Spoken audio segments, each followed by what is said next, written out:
السلام عليكم، ازيكم جميعا؟ كل سنة وانتم طيبين.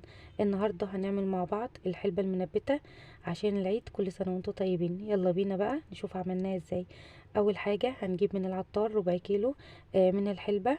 ده شكل الحلبة بتاعتنا، انا حبيت اوريهولكم قبل ما نعمل فيها اي حاجة. يلا بينا بقى نشوف عملنا فيها ايه. انا جبت هنا الحلبة، غسلتها كويس جدا وبعدين نقعتها في المية. انا هسيبها كده منقوعة في المية لمدة يومين، وخلال اليومين دول كل شوية هغير عليها المية.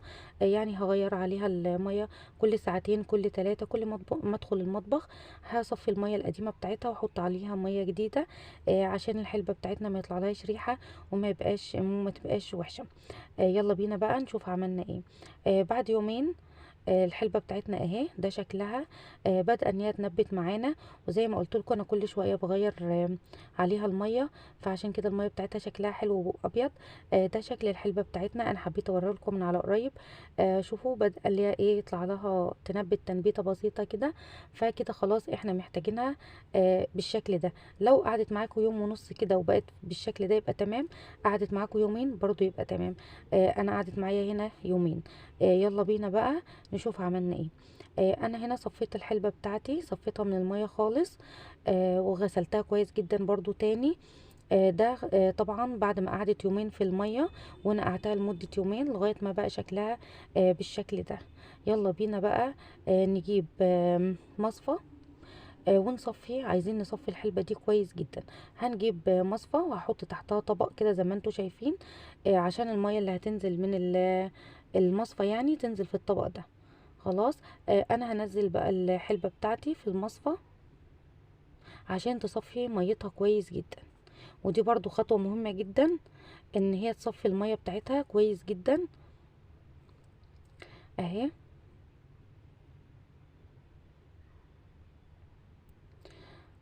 هبتدي ان انا اسويها كده بقى في المصفى، وهعمل لها فتحة كده من النص عشان اي مية تنزل منها تنزل من الفتحة دي كمان. هسيبها بقى لمدة ساعتين تلاتة، مش اكتر من كده يعني، لغاية ما تنزل كل المية بتاعتها واتأكد ان هي بقت متصفية جامد من المية. طيب هنيجي بقى نشوف هنحط الحلبة بتاعتنا في ايه. بصوا معايا الفخار ده، الحاجات الفخار بتاعت الحلبة زي ما بنشوف البياعين بره بيحطوا فيها، ومعايا الكوبايات دي. ومعانا كمان اطباق استانلس. اللي متوفر عندكم حطوا فيه. انا حبيت اوريكم كذا شكل عشان اللي موجود عندكم حطوا فيه، مفيش اي مشكله وهيطلع شكلهم حلو جدا في الاخر. يلا بينا بقى، اهم حاجه برضو ان الاطباق والحاجات دي كلها تكون ناشفه. يلا بينا بقى. الحلبه بتاعتي انا سبتها ساعتين ثلاثه اهي. هبتدي اعبي الفخار بتاعنا كده اهو، وما نملهوش على الاخر برضو. بصوا اهو، انا كنت عايزه اعمله كده عشان اسيب الفتحه كده اللي في النص، لان هو مفتوح من تحت. فهعمل له برضو فتحه كده في النص اهي. ده شكل الحلبة بتاعتنا لما حطيناها في الفخار. ده شكل اللي البياعين بيعملوا فيه يعني. خلاص كده تمام. تعالى اوريكم واحد تاني اهو. ما نملاش الفخار بتاعنا قوي يعني، ما نملاهوش على الاخر. حاول يبقى ناقص شوية عشان لسه هي هتنبت.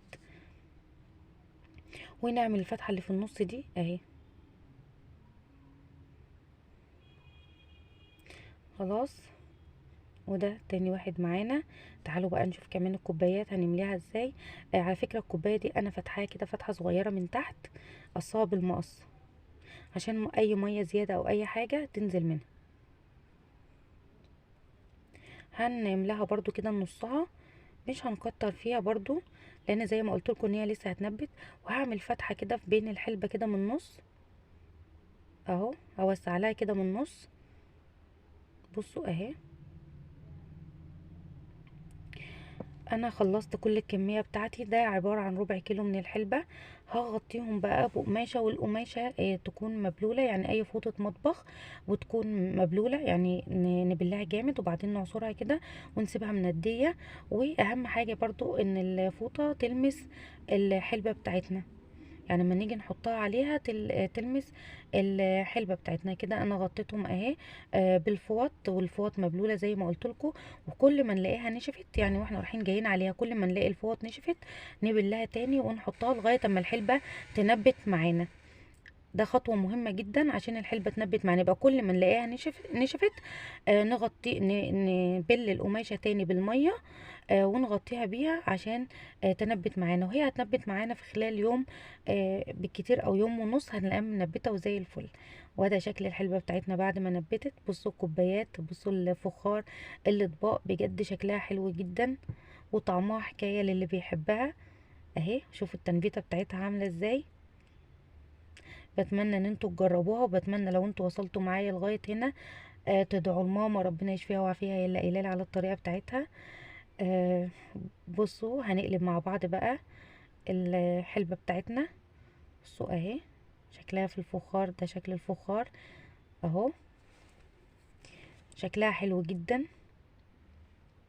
بتمنى تعملوا لي لايك وشير وتعملوا لي اشتراك لو مش مشتركين معايا.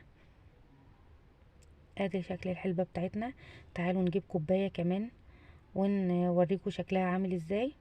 اهي بصوا طالعه عامله ازاي. بجد شكلها حلو جدا، طعمها حلو جدا. بتمنى ان انتوا تجربوها.